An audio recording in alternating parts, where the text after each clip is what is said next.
Eu quero nesse instante, com muita alegria, saudar os amados irmãos com a gloriosa paz de nosso amado e Salvador Jesus Cristo. Irmãos amados, estamos aqui na casa do Senhor mais uma vez nessa noite, com a incumbência de trazer uma palavra. Costumeiramente, meus amados, nas terças-feiras, nas Assembleias de Deus, é o culto de doutrina, o culto de ensinamento. Mas em virtude dessa situação que o mundo vem enfrentando, do Covid-19, também as igrejas, por força do decreto municipal e até estadual, que elas precisam também dar a sua cooperação, permanecendo fechada. Apesar do decreto não dizer especificamente que as igrejas não podem abrir, mas segundo o decreto, está proibido para os templos religiosos a aglomeração de pessoas em caráter coletivo. Ou seja, é uma forma de proibir, sim, a igreja abrir. E nós, meus amados irmãos, devemos ser prudentes também em obedecer, pois a Bíblia diz que obedecer é melhor do que sacrificar. Acreditamos que em breve essa situação ela vai ser resolvida e nós, com liberdade, legalmente, com os nossos tempos abertos, sem ter nenhuma dificuldade e nenhum temor, e às vezes estarmos cultuando a Deus e sermos interrompidos pelas autoridades e assim por diante.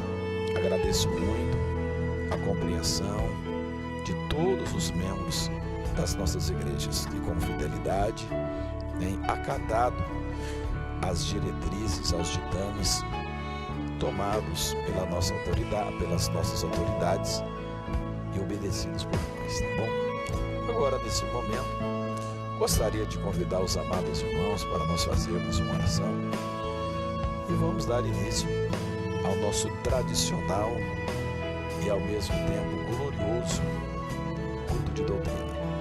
Que Deus nos abençoe, nos dê da sua graça, o seu Santo Espírito. Oremos. Pai nosso que estais no céu, santificado seja o teu poderoso e glorioso nome. Santo Deus, mais uma vez, pela tua infinita bondade e misericórdia, nós estamos aqui na tua casa, com a finalidade esta de gravar nessa noite o nosso glorioso culto de doutrina. Quero pedir ao Senhor que venha nos orientar através do seu santo e bendito Espírito, de forma que esta palavra ela venha edificar, renovar e fortalecer a nossa fé, pois a tua palavra ela é lâmpada para os nossos pés e é luz para o nosso caminho. Abençoe de uma maneira extraordinária a nossa igreja, os nossos amados irmãos. Queremos agradecer a Ti por tudo, pois o Senhor é aquele que conhece e sabe todas as coisas. Bendito Deus, nós Te adoramos e Te glorificamos em nome do Senhor Jesus Cristo, hoje e sempre. Amém, Jesus. Amém. Quero mais uma vez adorar a Deus pela vida do pastor Jesus Mar, pela sua bondade, sua delicadeza, estar aqui fazendo este trabalho tão nobre. Que Deus possa abençoar o irmão Jesus Mar e te recompensar, abençoar a sua família, em nome de Jesus. Meus amados, eu gostaria nesse instante de convidar a todos os amados irmãos que estão nos assistindo neste momento para nós lermos a gloriosa, a poderosa palavra de Deus. Eu tenho certeza que Deus tem uma mensagem para a minha vida, para a sua vida, para as nossas vidas também. E é impossível alguém ouvir uma mensagem, um estudo, uma palavra bíblica e a sua vida não ser mudada para melhor. Que Deus nessa noite possa nos conduzir de uma maneira muito gloriosa e possa falar conosco, pois a nossa alma, ela tem sede de Deus, ela precisa ouvir a palavra de Deus.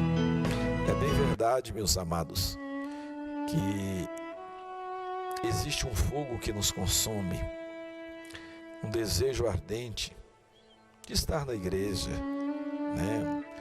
Se na terça-feira, o tradicional culto de doutrina, se não fosse essa situação, estaríamos no templo, adorando a Deus no nosso culto. Mas também Deus sabe tudo, né? Deus seja louvado. A Bíblia diz: em tudo dai graça, porque esta é a vontade de Deus em Cristo Jesus para convosco. Meus amados irmãos, eu gostaria de convidá-los para nós lermos a Bíblia, a palavra do Senhor. Carta aos Hebreus, no capítulo de número 12, e o versículo de número 16. Quero colocar de pé. Eu sempre costumo dizer, e vou corroborar, né?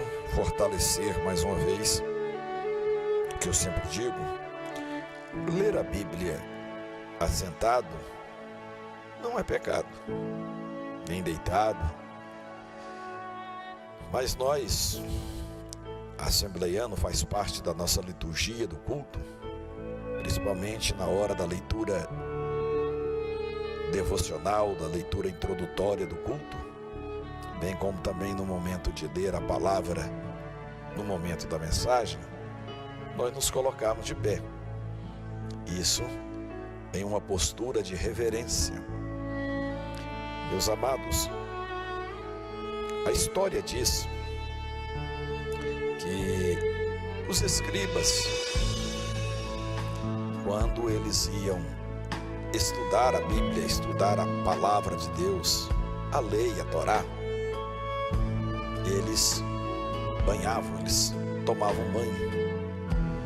Quando eles iam dizer a palavra Deus, ou Yahvé, ou Jeová, eles escovavam os dentes, lavavam a boca pelo menos 5 vezes, dado a reverência que eles prestavam à palavra de Deus.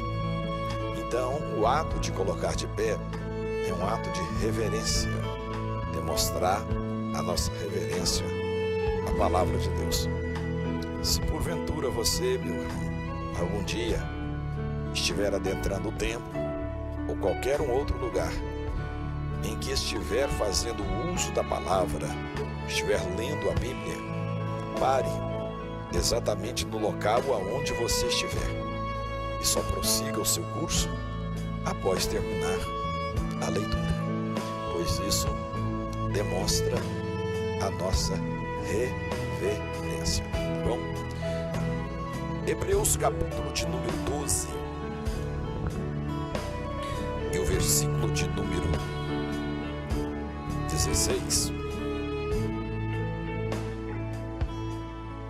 e também o 17 diz assim a palavra do Senhor: e ninguém seja fornicador ou profano, como Esaú, que por um manjar vendeu o seu direito de primogenitura.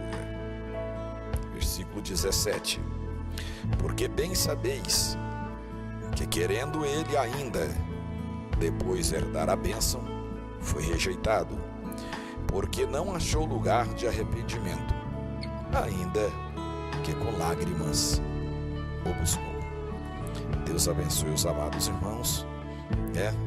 Nós vamos tomar os nossos assentos. Eu não tenho o hábito, irmãos, a não ser geralmente nas nossas reuniões de ministério, de ensinar a sentar. Mas em virtude de estamos aqui gravando, eu achei mais cômodo, como alguns irmãos também, de estar assentado até para fazer uso da palavra. Muito bem. No que tange o texto que nós lemos, os 2 versículos, capítulo 12, versículo 16 e 17 da carta aos Hebreus. Meus amados e muito diletos irmãos, quero colocar um tema no estudo dessa noite: o perigo de desprezarmos as coisas de Deus. Existe um pensador que ele disse que tudo na vida, o valor que as coisas têm é exatamente o valor que nós damos a elas. Quanto vale a sua família? O valor que você dá a ela. Quanto vale o seu ministério? O valor que você dá a ele.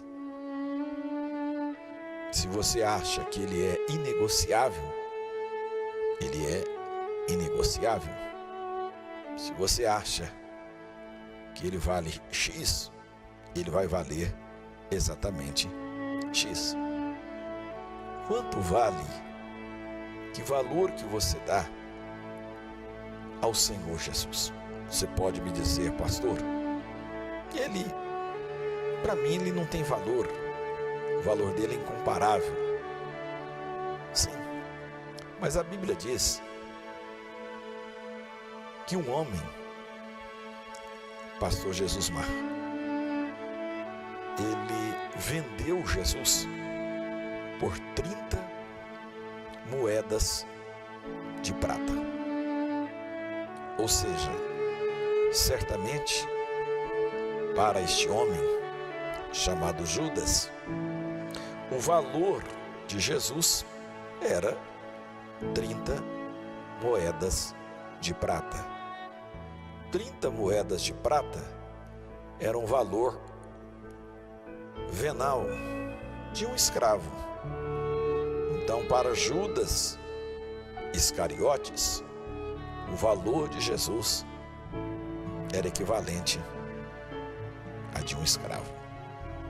Aí você pode dizer, pastor, mas Judas era Judas. Mas existem pessoas que vendem Jesus, que trocam Jesus por muito menos. Trocam Jesus por um minuto de prazer. Trocam Jesus por um suborno. Trocam Jesus por uma mentira. Trocam Jesus por uma falsidade. Trocam Jesus por um copo de cachaça. Vendem Jesus por uma porção de maconha. E assim sucessivamente. Quanto vale Jesus? A Bíblia diz que nós devemos, ou pelo menos devíamos, amar a Deus sobre todas as coisas, com toda a força da nossa alma, com todo o nosso entendimento e com todo o nosso vigor. Somos tentados todos os dias a vender ao Senhor, a desprezar as coisas de Deus. Nós lemos um texto, ou 2 versículos, que basicamente fala de um homem, no Velho Testamento, filho de Isaac, cujo nome Esaú.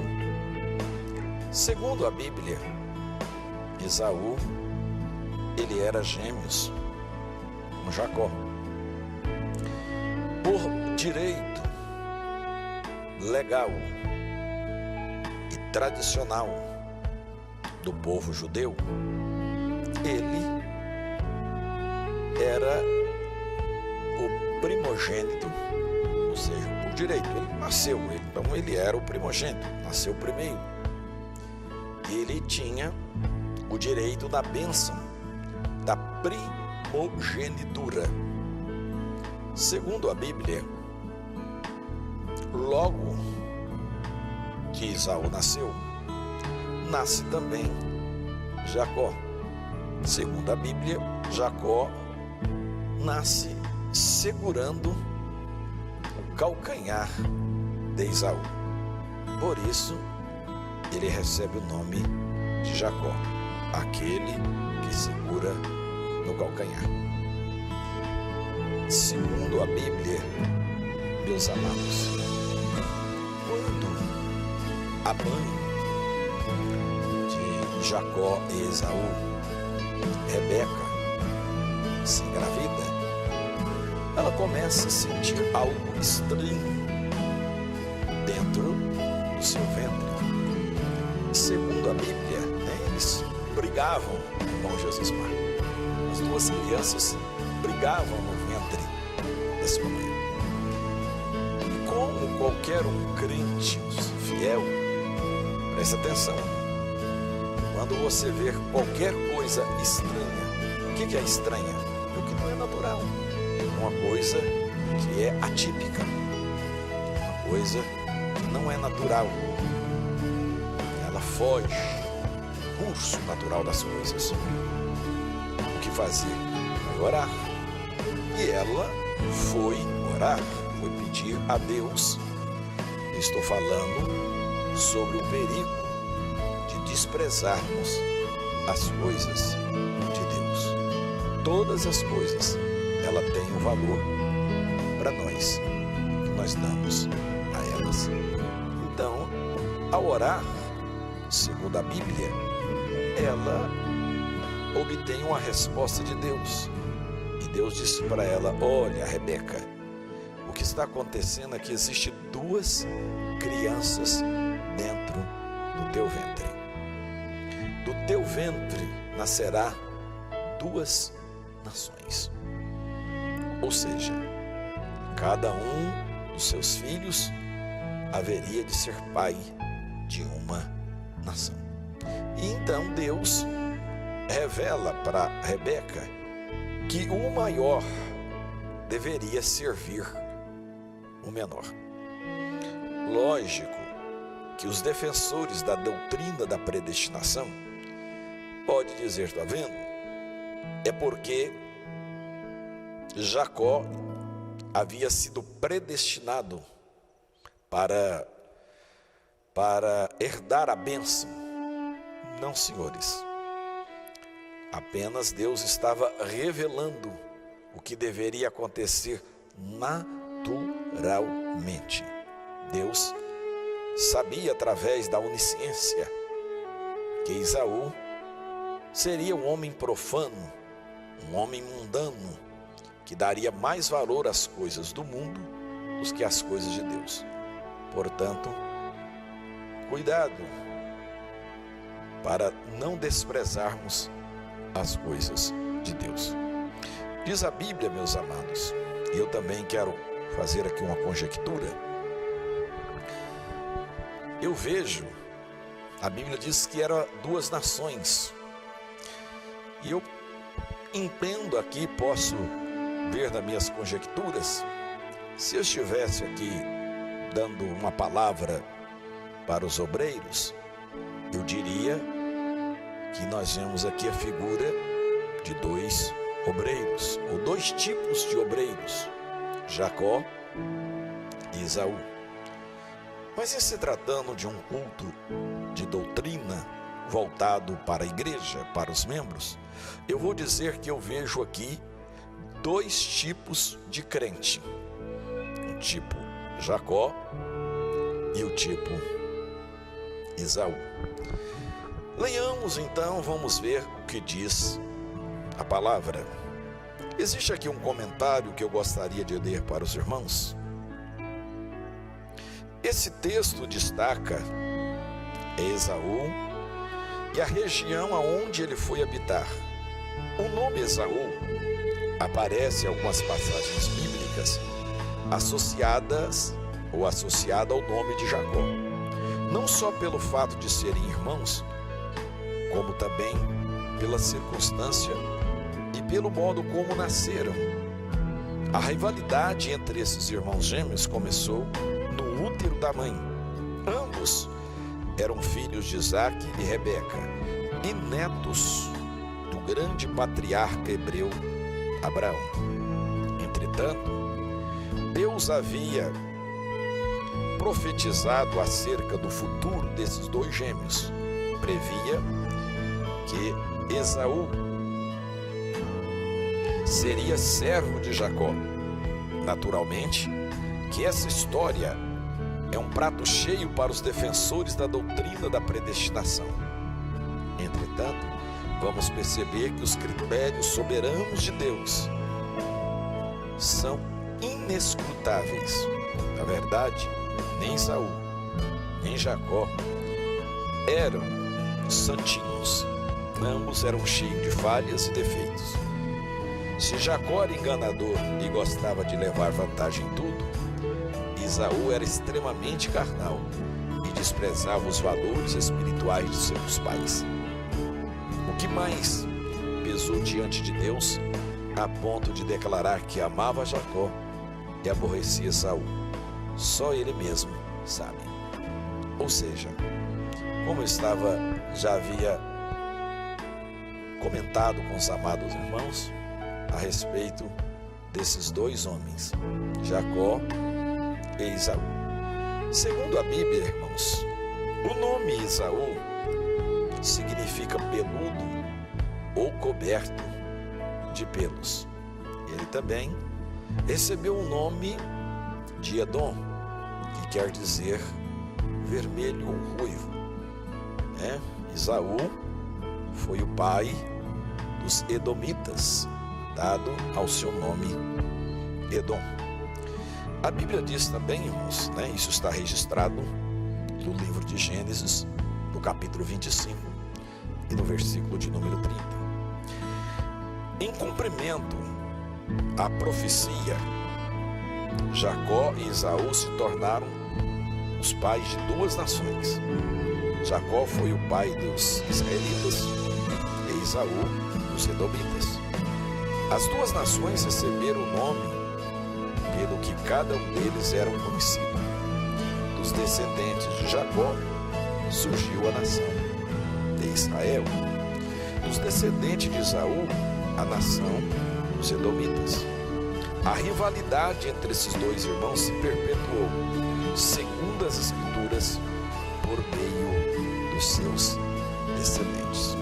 Segundo a Bíblia, meus amados irmãos, glória seja dada ao nome do Senhor para sempre.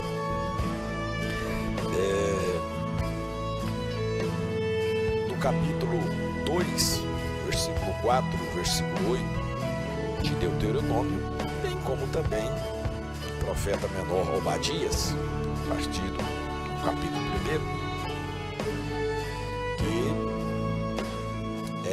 houve essa rivalidade, irmão Jesus, entre Jacó e entre Esaú. Jacó, apesar dele ser um homem suplantador, enganador, e também gostava de levar vantagem em todas as coisas, mas ele era um homem inclinado para as coisas de Deus. Esaú, apesar também de ter as suas qualidades, a Bíblia diz que ele era um caçador, um homem forte, corajoso, a ponto de ter a preferência do pai, mas era um homem extremamente carnal, ou seja, era um homem que inclinava para as coisas da carne. Presta atenção no que eu vou te dizer. A Bíblia diz, em 1 Samuel, no capítulo 16, o versículo 7, que o homem olha para a aparência, Deus, ele olha para o coração. Não existe ninguém no mundo que não tenha defeito. Todos nós erramos. Todos nós temos as nossas limitações, as nossas fraquezas. Pois a Bíblia chega a ponto de dizer, a primeira epístola de João, no capítulo 1 e o versículo 8, se dissermos que não temos pecados, mentimos, e não há verdade em nós. Mas se confessarmos os nossos pecados, Ele é fiel e justo para nos perdoar e nos purificar de toda injustiça. Deus, Ele olha para o coração. Como eu estava dizendo para os irmãos, que Deus, Ele chama a atenção do velho Samuel, juiz de Israel, estava com incumbência, com a ordem de Deus de ungir um dos filhos de Jessé, rei sobre Israel. Então, Deus havia falado com ele que havia escolhido um dos filhos de Jessé, mas não disse qual. Eu, certa vez, ouvi algo que me chamou muita atenção. Deus, ele sabe tudo, mas nem sempre ele fala tudo. Deus, ele sabe tudo, mas ele nem sempre fala tudo.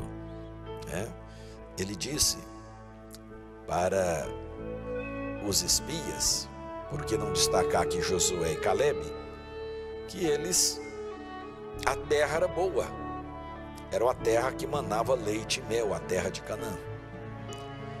Mas ele não disse para eles que lá havia gigantes, que havia obstáculos difíceis de serem transpostos para conquistar a terra. Por que Deus sabe tudo e nem sempre Ele fala tudo? Porque se Ele disser, se Ele nos revelar, se Ele falar conosco, as lutas, as dificuldades que nós iremos enfrentar, certamente corremos o risco de desistir. Igual o casamento. Se Deus falar que você vai passar dificuldade no casamento, você não vai querer casar. Ele vai dizer que quem acha uma mulher, acha uma coisa boa e alcançou a benevolência do Senhor. Não é bom que o homem esteja só. Far-lhe-ei uma ajudadora, uma coadjutora que esteja como que adiante dele. Então, Deus vai dizer para o homem que não é bom que ele esteja só. Mas Deus não vai dizer para ele que ele vai ter que enfrentar muitas dificuldades para manter o casamento. Então ele sabe tudo, mas ele não fala tudo. Inclusive, falando do casamento, como vai o seu casamento?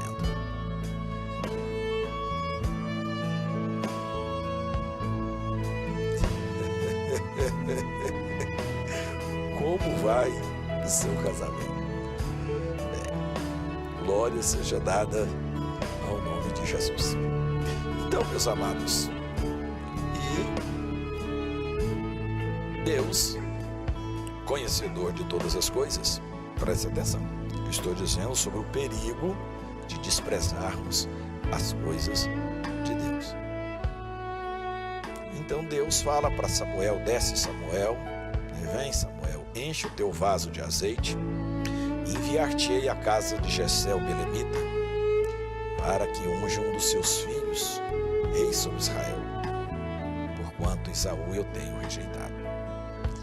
E a Bíblia diz que Samuel, obedecendo a ordem dada por Deus, assim ele fez. Mas Deus não fala para ele quem seria a pessoa, quem seria o homem escolhido por Deus. E quando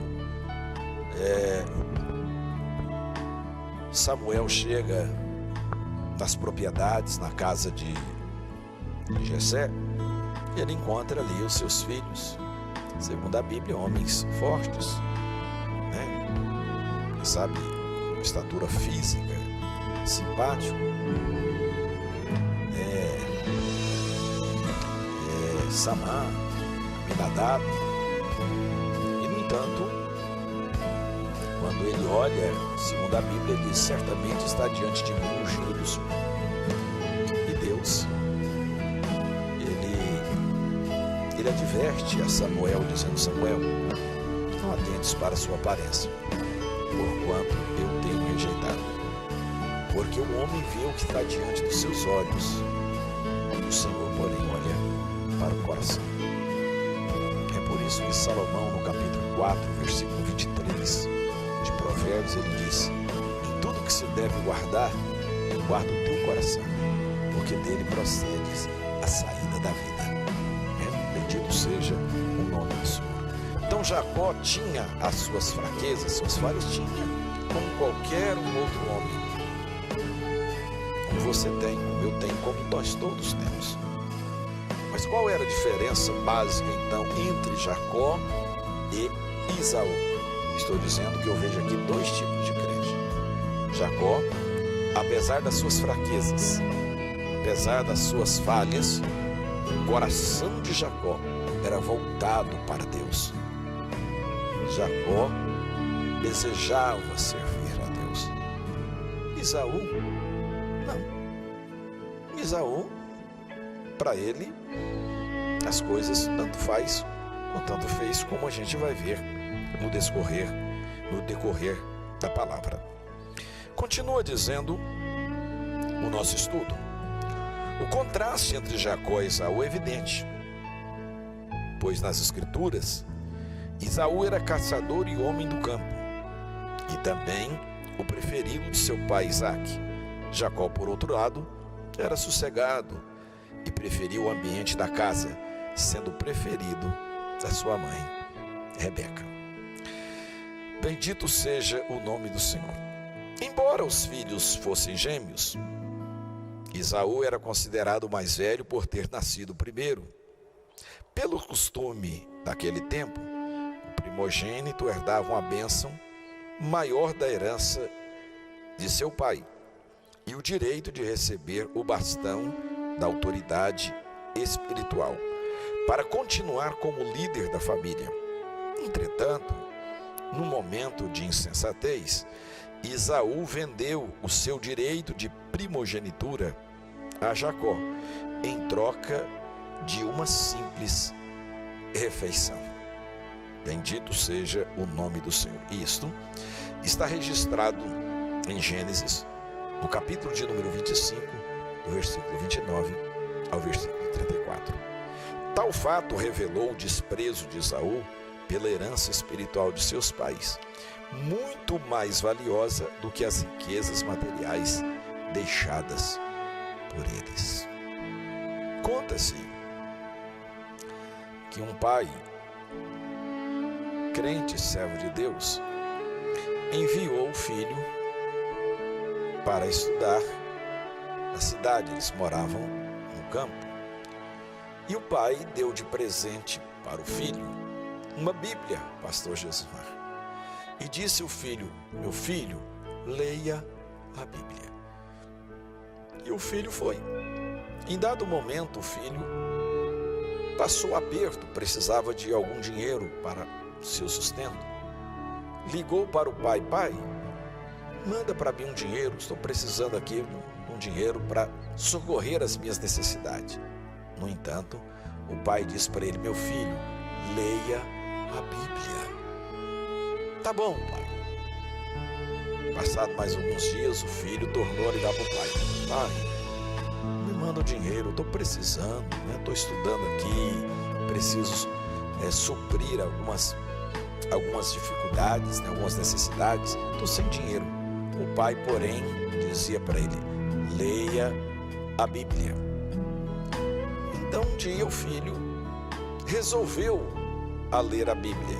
Quando ele abriu a Bíblia, tinha uma quantia enorme de dinheiro que o pai havia colocado dentro da Bíblia para o filho. Ou seja, se o filho tivesse o coração voltado para as coisas de Deus, certamente ele havia encontrado o dinheiro há muito tempo, né? Então, bendito seja o nome do Senhor. A diferença básica entre esses dois crentes, tipos de dois crentes, é que Esaú era carnal e Jacó espiritual. Não vá você pensar que um homem espiritual, que uma mulher espiritual, ele também não tem as suas fraquezas, não tem as suas falhas. O que define se um homem é espiritual ou carnal é aonde ele coloca o seu coração.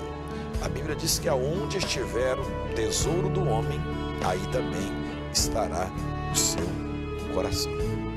Bendito seja o nome do Senhor.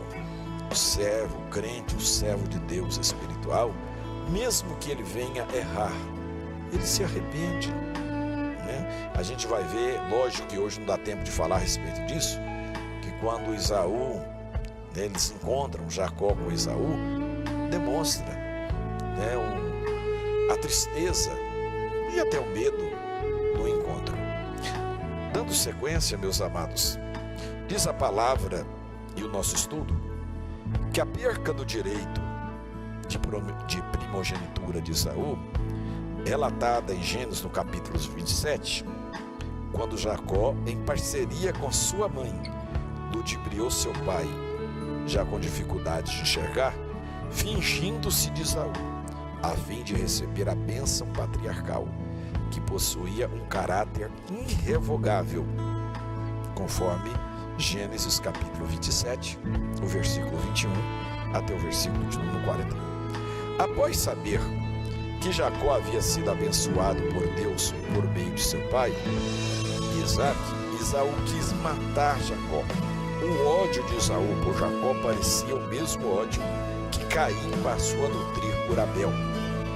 Após Deus ter aceitado a oferta deste e recusado a oferta dele, para evitar uma tragédia familiar semelhante, Isaac e Rebeca planejaram a fuga imediata de Jacó para Padã Arã, terra de Labão, irmão de Rebeca, conforme está escrito em Gênesis, do capítulo 28, do versículo 1 até o versículo 5. Ou seja, o que nós entendemos por esse texto que acabamos de ler? Na família de Jacó, de Esaú, juntamente com seus pais, Rebeca e Isaac, Rebeca tinha uma preferência. Ela preferia Jacó, dado a sua personalidade caseira, pacata, mansa. No entanto, o pai Isaac tinha uma preferência por Esaú, que já era um homem mais enérgico, um homem do campo, caçador, um homem diferente. Certamente, por essas características, ele tinha preferência do pai. Legalmente falando, ele havia nascido primeiro, tinha o direito da primogenitura, como nós já lemos e também já acabamos de falar. Jacó, apesar de ser gêmeos, mas ele era menor, ele era mais novo. E no entanto, meus amados, um dia, a Bíblia catedrática, irmão Jesus Martins, dizer que Esaú volta de uma caçada, chega cansado, com fome, e pede para Jacó uma porção, um prato de comida, um prato de lentilhas. Então, Jacó diz para ele: eu te dou, se você me vender o seu direito de primogenitura. Preste bem atenção no que eu vou te dizer, meu irmão. As coisas espirituais, a nossa salvação, o nosso ministério, a nossa família, a nossa igreja, ela é inegociável. Sabe por quê? Mesmo que num momento de tristeza, de angústia, de cansaço, de fome, de dor, pareça não ter valor algum, mas depois pode te trazer um arrependimento e você pode não achar lugar, mesmo que com lágrima venha buscar. Bendito seja o nome do Senhor. Valorizemos as oportunidades que Deus tem nos dado. Existe um adágio popular que tem 3 coisas que não voltam atrás: a palavra falada, a pedra tirada e a oportunidade perdida. Então Esaú fala: para que me serve? Para que me serve o direito de primogenitura? Mas espiritualmente dizendo, era uma autoridade espiritual, era sem dúvida nenhuma uma bênção de Deus para que ele pudesse dar sequência à linhagem, inclusive, do Messias. Para ser mais rápido, diz a palavra, meus amados, que a perca do direito de primogenitura de Esaú é relatada em Gênesis capítulo 27, quando Jacó, em parceria com sua mãe, ludibriou seu pai. No texto que nós já lemos, né? Ou seja, se nós formos olhar como ele já havia vendido, ele já havia perdido o direito, e Jacó agora, de uma maneira humana, ele toma posse da bênção. Interessante que Deus, ele assina embaixo. Por quê? Não pelo fato de Jacó ter enganado seu pai, que já estava praticamente cego com a sua mãe, mas porque um dia Esaú já havia vendido, ou seja, já havia passado para Jacó o direito da primogenitura. Se Esaú tivesse sido honesto, ele não teria ficado chateado com o que havia acontecido. Pelo contrário, ele deveria ter dito para o pai: eu vendi o direito da minha primogenitura, ela pertence a Jacó, abençoa ele. Agora Deus, a Bíblia diz em Números, no capítulo 23, versículo 19, que Deus não é homem para que minta, e nem filho do homem para que se arrependa. Porventura Deus falaria e não cumpriria? Deus, meus irmãos, ele não é homem, ele não pensa como o homem pensa, ele não age como age o homem. Para Deus, inclusive a Bíblia chega a dizer que o nosso dizer, a nossa palavra, precisa ser sim, sim, não, não. O que passa disso é de procedência maligna.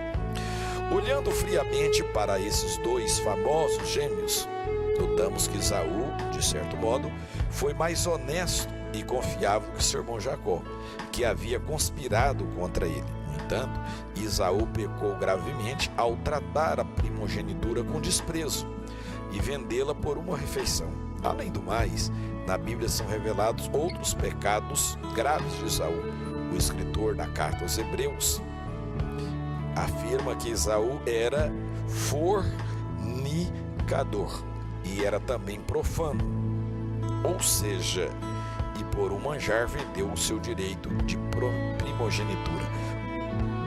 O texto que nós lemos, inclusive, ele está dizendo que ninguém, Hebreus, melhor dizendo, capítulo 12, versículo 16, ninguém seja fornicador. O que quer dizer a palavra fornicador? Essa palavra, ela é o gerúndio do infinitivo, fornicar, forne. Aí vem fornicação, fornicar, fornicador e etc. Ou seja, o que quer dizer a palavra fornicação? Vem da palavra prostituição. Ou seja, ele tinha o coração inclinado para a prostituição. Ele era fornicador. Ele vivia uma vida de fornicação. E além de fornicador, ele era também profano. O que quer dizer a palavra profanar? Macular.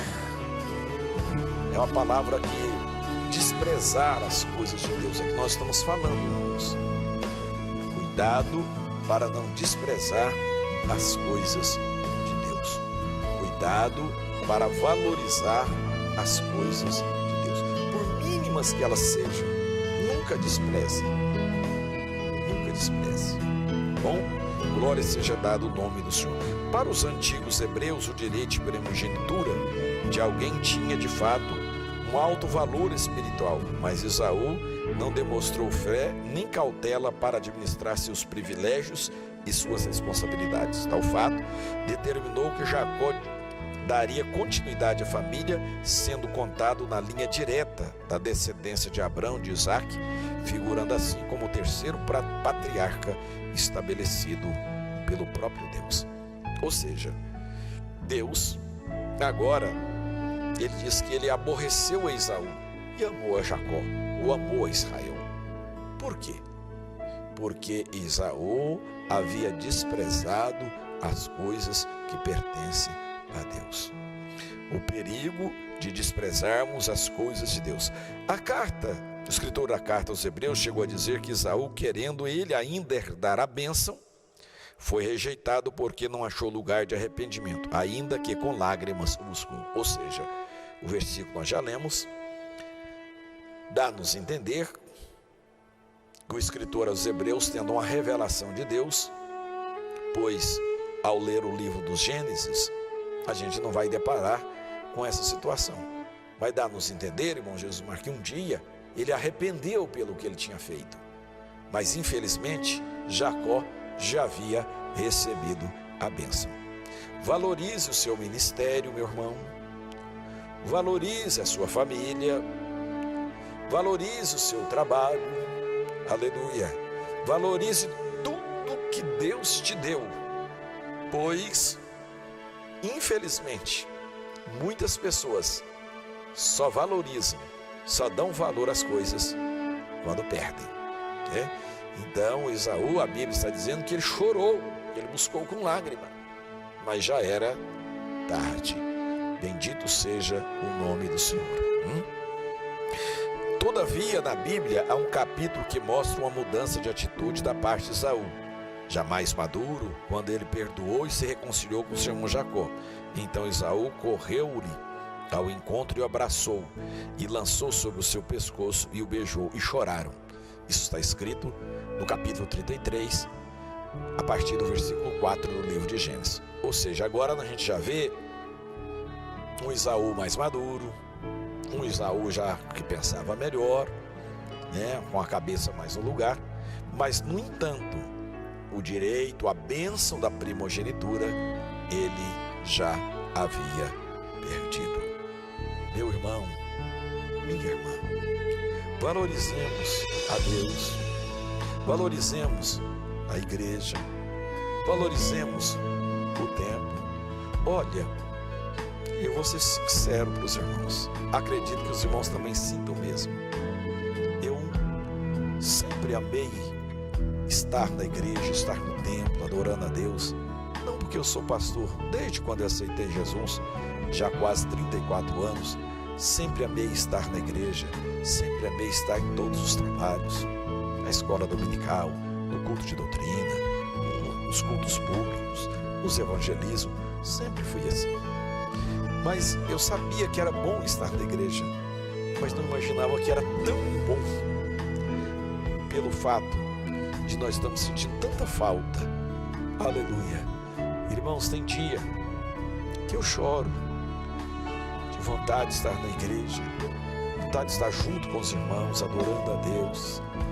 Sabe aquele culto que os irmãos choram, glorificam a Deus, culto de Santa Ceia, toda a igreja repleta de irmãos participando do culto, os cultos, os encontros das irmãs.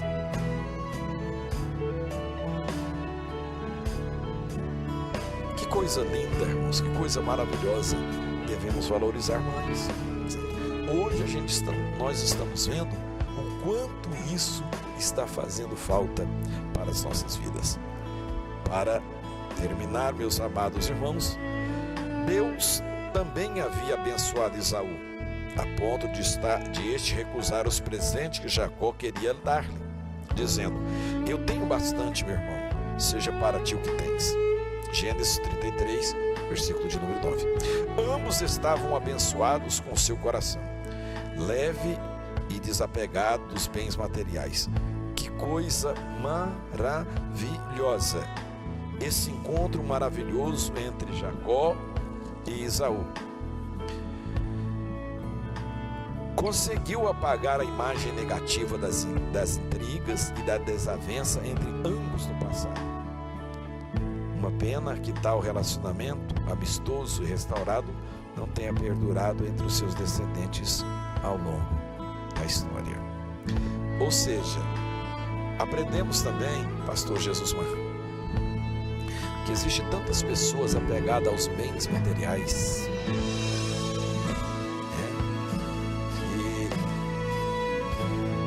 que a pessoa é capaz de qualquer coisa para ser beneficiada, para receber, ter uma porção maior do que o seu companheiro, o seu irmão. Os bens materiais, eles são bênção de Deus, mas nós devemos tomar cuidado, pois a Bíblia diz, 1 Timóteo, no capítulo 6, versículo 10, que se o homem não tomar cuidado, ele vem a naufragar na fé por causa dos cuidados dos bens materiais. No capítulo 30, versículo 7, do livro de Provérbios, o rei, ele diz: duas coisas pedi ao Senhor. Eu não quero nem a riqueza e também não quero a pobreza.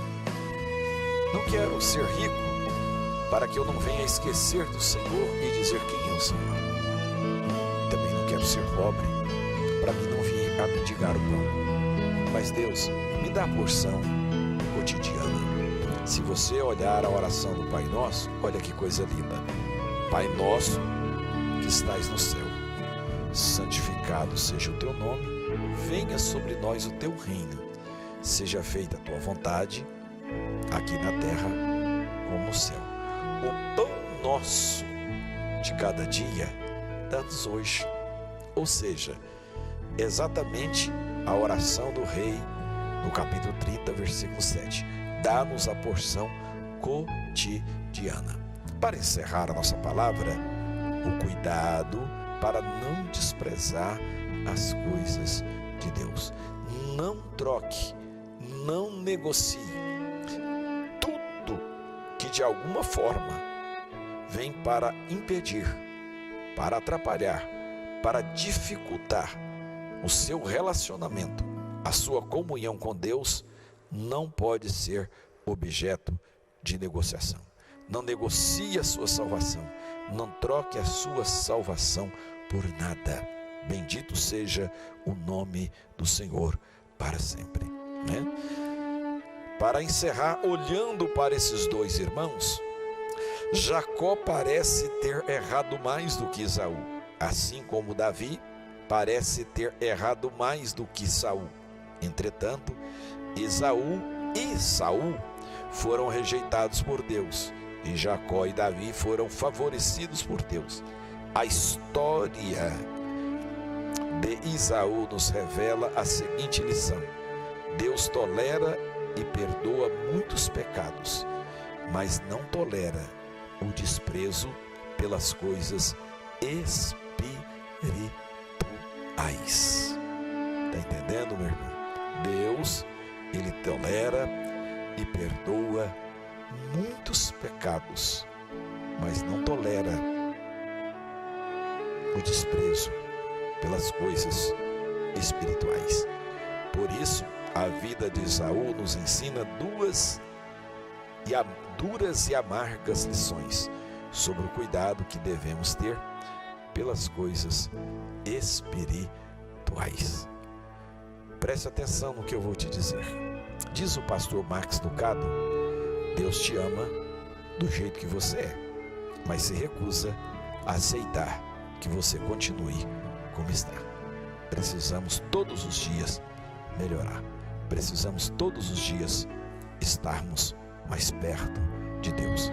Assim como a lei do holocausto, lá no capítulo 6 de Levítico, que nos ensina que todas as manhãs o sacerdote deveria levantar, remover as cinzas do altar e oferecer novo sacrifício, para que o fogo pudesse arder continuamente sobre o altar. Esse altar fala da comunhão. Esse altar fala do nosso relacionamento com Deus.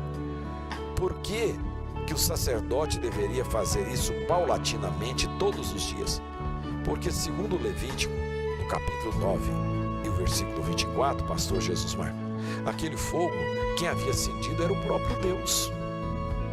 E uma vez aceso por Deus, deveria então o sacerdote cuidar para que ele nunca viesse a apagar. Nadab e Abiú vem e oferece fogo estranho perante o Senhor. O que quer dizer isso? Quer dizer que aquele fogo divino, aquele fogo sagrado, por descuidado, por falta de cuidado do sacerdote, ele havia apagado. E eles, então, isso não tem problema. Já que apagou o fogo divino, a gente acende um fogo aqui, digamos, com fósforo, com isqueiro. Mas esse fogo, ele não agrada a Deus. Houve um fato análogo nos dias de Roboão, quando os utensílios do templo foi levado, os escudos de ouro, e falou: não, vamos fazer uns de bronze polido. O bronze polido parece ouro, mas não era ouro. Então não negocie. Deus, ele é joia rara, tá certo? E não troque-o por bijuteria, tá bom? Deus abençoe a sua casa, Deus abençoe sua saúde, Deus abençoe sua família, Deus abençoe sua vida espiritual. Que as bênçãos de Deus estejam sobre a sua vida. Leia a Bíblia, estude a Bíblia, tá bom? Convide a sua família para o culto matutino, vespertino, para o culto da noite, o culto noturno. Tire um dia, sempre a gente faz a campanha do jejum, no culto de doutrina. Escolha um dia, jejum com a sua família, coloque lenha no seu altar. Cuide para que o fogo do altar da sua comunhão com Deus não apague. Às vezes você pode dizer assim: ah, pastor, mas tem um adágio que diz que um tição tirado do fogo, ele apaga. Sim, vamos dizer que a igreja é uma fogueira, mas a sua casa é uma lareira. Então, nesses dias, quem precisa cuidar da comunhão, da sua comunhão, da comunhão da sua família, é você. Ao ler Apocalipse, no capítulo 1, versículo 5, está dizendo assim: olha, que Jesus Cristo seja louvado, porque Ele nos ama, aquele que nos ama, e em seu sangue nos lavou de todos os nossos pecados e nos fez reis e sacerdotes para Deus Pai. Você é um sacerdote, uma sacerdotisa da sua casa, e cabe, é você, irmão, tem que falar: olha, seus filhos não vão te chamar para orar, não. Os seus filhos vão querer estar lá assistindo televisão, brincando, jogando. Mas você, chegou a hora do culto, vem cá, meus filhos, vamos fazer o culto, vamos adorar a Deus. Bendito seja o nome do Senhor. O perigo de desprezar as coisas de Deus, tá bom? Tenha uma excelente semana, que a bênção, a graça do Senhor esteja sobre a sua vida. Deus abençoe também a sua despensa, que nunca falte nada na sua mesa, tá bom? Saiba de uma coisa, que o Senhor ainda é o seu pastor e nada te faltará. Nós vamos fazer uma oração, e com esta oração eu quero declarar encerrado o nosso glorioso culto dessa noite. Esse culto é um trabalho da Igreja Evangélica Assembleia de Deus, do Ministério de Madureira, no campo de Uberaba, no qual eu tenho o privilégio e a honradez de ter sido escolhido por Deus para ser o presidente desse campo, tá bom? Deus abençoe a sua vida, querido Deus e amado Pai do nosso grande Salvador Jesus Cristo. Quero agradecer ao Senhor neste momento por esses instantes que nós passamos aqui na tua casa, sentindo a tua presença. Abençoe este lar, abençoe essa família, abençoe este amado irmão que ouviu, que assistiu este culto, que o Senhor possa manter, Pai amado, aleluia, através da dedicação, do desejo de cada lar, de cada família, de manter aceso esta chama no altar da comunhão. Cobre, Senhor, os lar, as famílias com teu precioso sangue. Despede-nos em paz e sê conosco, em o nome do teu Filho amado, o nosso Salvador Jesus Cristo, hoje e sempre. Amém, Jesus. Amém.